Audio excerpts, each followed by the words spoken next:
السلام علیکم، میں ہوں علی حجازی جو آپ سے تعارف کروائے گا۔ ہمیں اکثر سٹریس کا، پریشانیوں کا سامنا کرنا پڑتا ہے اور وہ ہمارے لیے بہت ہی ڈسٹرکٹیو ہوتا ہے، ہمیں اس سے بہت نقصان پہنچتا ہے۔ لیکن اب وقت آ چکا ہے کہ ہم اپنے سٹریس کو مینیج کرنا شروع کریں، اس سے پہلے کہ وہ ہمیں مینیج کرے اور وہ ہمیں ڈپریشن کے، انزائٹی کے، خوف کے یا جان لیوا قسم کی بیماریوں کے حوالے کر دے۔ سب سے پہلے جس بھی تناؤ کا آپ شکار ہیں اس کا آپ نے سامنا کرنا ہے، اس سے بھاگنا نہیں ہے۔ یعنی جو آپ کا سٹریس ہے اسے we have to face it. اگر آپ اسے اسکیپ کریں گے تو ظاہری طور پہ کانشیس لیول کے اوپر تو وہ غائب ہو جائے گا، لیکن آپ کے ذہن کے کسی گوشے میں بیٹھ کے لاشعوری طور پہ آپ کو کنٹرول کرتا رہے گا۔ سو اسٹیپ نمبر 1 از کہ ہم نے سٹریس کو کیٹیگرائز کرنا ہے۔ ایک سٹریس وہ ہوتا ہے جو جائز پریشانی ہوتی ہے، لیجیٹیمیٹ سٹریس۔ ایک سٹریس وہ ہوتا ہے جو کہ کھوکھلے خوف کی بنیاد کے اوپر ہمیں سٹریس ہو رہا ہوتا ہے، اور وہ ایک بے بنیاد سٹریس ہوتا ہے جس کو ہمیں ایلیمنیٹ کرنا ہے، اس کی پریشانی ہمیں بالکل بھی نہیں لینی۔ اگر جائز پریشانی ہے تو یس، اس کا سامنا کرنا ہے، اس کے حل کی طرف کام کرنا ہے۔ اب یہ کیٹیگرائز اس کو کس طریقے سے کیا جائے اور وہ اس بنیاد کا ہمیں کیسے پتہ چلے جس بنیاد کے اوپر ہم اس تناؤ کا شکار ہیں۔ تو ہمیں سٹریس انالیسس کرنا ہے۔ جس تناؤ کا ہم شکار ہیں ہم نے اس کو لکھنا ہے۔ اس کو لکھنے کے بعد جو بھی چیزیں اس سے متعلقہ ہیں کہ اس سٹریس کی وجہ سے ہمیں یہ انسیکیورٹی ہے، اس فیئرز کا شکار ہیں، کہیں یہ نہ ہو جائے، یہ نہ ہو جائے، یہ خدشہ لاحق ہے، یہ خدشہ لاحق ہے، وہ ساری چیزیں آپ نوٹ ڈاؤن کریں۔ جو بھی آپ کا مائنڈ آپ کو بتاتا جائے وہ چیزیں آپ نوٹ ڈاؤن کرتے جائیں۔ پھر اس کو ایک ترازو کے اندر رکھیں، پھر دیکھیں کہ جس خدشے کا ہم شکار ہیں اس کے ہونے کے چانسز کتنے فیصد ہیں، کتنی پرابیبلٹی ہے کہ یہ جو ہم سوچ رہے ہیں کہ یہ ایسا ہو سکتا ہے۔ اگر تو اس کی پرابیبلٹی ریزنیبل ہے تو پھر تو اس کی سلوشن کی طرف ہمیں کام کرنا پڑے گا۔ لیکن اگر ایک بالکل بے بنیاد خدشہ ہے، بے بنیاد تناؤ، سٹریس آپ نے لیا ہوا ہے، اس کو ایلیمنیٹ کرنا، اس کو ہم نے ختم کرنا ہے، اس کو بالکل بھی انٹرٹین نہیں کرنا، اس کو اپنے دماغ سے اٹھا کے کوڑے میں ڈال دینا ہے۔ اب ایک طرف تو ہمیں یہ چیز پتہ چل جائے گی کہ کس چیز کی کتنے چانسز ہیں ہونے کے اور کیا چیز جو ہے وہ بے بنیاد ہے، اور جو چیز جس کی بنیاد ہے اور واقعی اس کے اوپر سٹریس لینا چاہیے وہ بھی اپنے لیول کے اوپر آ جائے گی۔ یعنی اس کو بھی ہم آؤٹ آف پرپورشن ٹریٹ کرنا چھوڑ دیں گے۔ اس کو بھی آپ کے اپنے پرابلم کو جب تک اس کے لیول پہ لا کے حل نہ کیا جائے وہ حل کیسے ہوگی؟ اگر اتنی سی پرابلم ہے ہم نے اس کو اتنا بڑا بنا لیا ہے تو وہ تو کبھی بھی حل نہیں ہوگی۔ سو اس کو اس کے لیول پہ لا کے پھر ہم جب اس کو دیکھیں گے تو اس کو پھر مینیج کرنا ایزی ہوگا۔ اس آسان سے عمل کو کرنے سے ہو کیا رہا ہے؟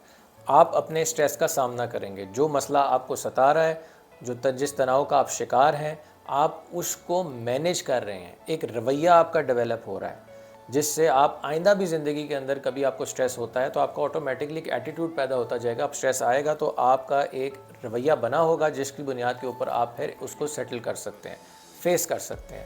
آپ جب یہ سارے انالیسس کر رہے ہوں گے تو آپ کی سیلف اویئرنیس، خود آگاہی اپنے بارے میں بڑھے گی، کیونکہ بہت سے ایسے خدشات یا خوف ہوتے ہیں جو ہمارے کسی ماضی کے تلخ تجربے کی وجہ سے ہوتے ہیں، یا ہماری جو زندگی کے اندر کرنٹ سچویشن چل رہی ہوتی ہے اس کی وجہ سے بھی چھوٹے سے مسئلے کو ہم بہت بڑا مسئلہ بنا لیتے ہیں، اور جب آپ بہت بڑا مسئلہ بناتے ہیں تو وہ اوبویسلی حل نہیں ہو سکتا کیونکہ وہ آؤٹ آف پرپورشن چلا جاتا ہے۔ یا کوئی مستقبل کا آپ کو ایسا خوف ہے جس کی بنیاد کے اوپر ایک نان ایشو کو آپ نے ایشو بنا دیا ہے اور وہ آپ کو سٹریس دے رہا ہے، تو اس سے آپ کو اپنی سیلف اویئرنیس بھی آئے گی۔ سیلف اویئرنیس سے بہت سی ایسی چیزیں ہوں گی جن کا آپ کو خود ادراک ہوگا اور پھر آپ ان کو چینج بھی کر سکتے ہیں۔ ایسی بہت سی بلیفس ہوں گی، بہت سے ایکسپیرینسز ہوں گے جس کی غلط انٹرپریٹیشن ہمارے مائنڈ میں گئی ہوگی ماضی سے یا حال سے یا مستقبل کی کسی چیز کو لے کے ہم پریشان ہیں، کرنٹ سچویشن کے مسائل ہیں، تو وہ ساری چیزوں کا بھی آپ کو ادراک ہوگا کہ کن کن ایریاز کی وجہ سے میں پریشان ہوتا ہوں، کون سی چیز جو ہے جو مجھے ٹریگر کرتی ہے۔ سو واٹ از دیئر جو کہ جس کے اوپر مجھے کام کرنے کی ضرورت ہے اور اس کو سولو کرنے کی ضرورت ہے۔ جب ہم اس چیز کو گیج کر لیں گے پھر ہم نے اس کی سلوشن کی طرف کام کرنا ہے کہ جو پرابلمز جو سولو ہو سکتی ہیں، جو مسائل جو بالکل لیجیٹیمیٹ ہیں، ان کے سلوشن کی طرف اپنے برین کو ڈائریکٹ کرنا ہے۔ آپ جب اس مسئلے کا حل اپنے دماغ سے مانگیں گے اور اس کے اوپر سوچنا شروع کریں گے تو آپ کا مائنڈ آپ کو آٹومیٹکلی سجیشنز دینا شروع کر دے گا، کیونکہ آپ نے اپنے مائنڈ کا فوکس صرف سٹریس سے ہٹا کے آپ نے سلوشن کی طرف کر دیا ہے اور آپ کا مائنڈ اب آپ کو ڈائریکشن دینا شروع کر دے گا. جو آپ کو مسئلہ درپیش ہے جس کی وجہ سے آپ اس تناؤ کا شکار ہیں، اس سے متعلقہ بندے آپ کے سرکل کے اندر دیکھیں کہ جو اس مسئلے سے ریلیٹڈ آپ کو ایک بہترین مشورہ دے سکتے ہیں، ان لوگوں کو بھی رجوع کریں اور مشاورت سے بھی کام لیں. تھنکنگ پروسیس سے، مشاورت سے، اور اس کو جب آپ یہ سارا پروسیس کریں گے تو آپ کو انشاءاللہ اس کا حل ضرور ملے گا اور آپ کا سٹریس ختم ہوگا. سٹریس پرولونگ نہیں ہونا چاہیے. سٹریس کی وجہ سے ایک آپ کی باڈی کے اندر سٹریس ہارمون ریلیز ہوتا ہے، کارٹیسول، اور وہ 3 دن سے زیادہ اگر آپ کسی چیز کا سٹریس لیتے ہیں تو وہ آپ کے ہیلتھ کے اوپر بہت ڈسٹرکٹیو اس کے اثرات ہوتے ہیں، بہت نقصان دہ. کینسر سے زیادہ جان لیوا سٹریس ہے. اب یہ تو بات ہو گئی سٹریس کی، اس کو کیٹیگرائز کیسے کرنا ہے، اینالائز کیسے کرنا ہے، اور پھر اس کا سلوشن کیسے نکالنا ہے، اور اس کا سلوشن نکالتے ہوئے آپ کو کیا کیا فوائد ہوں گے.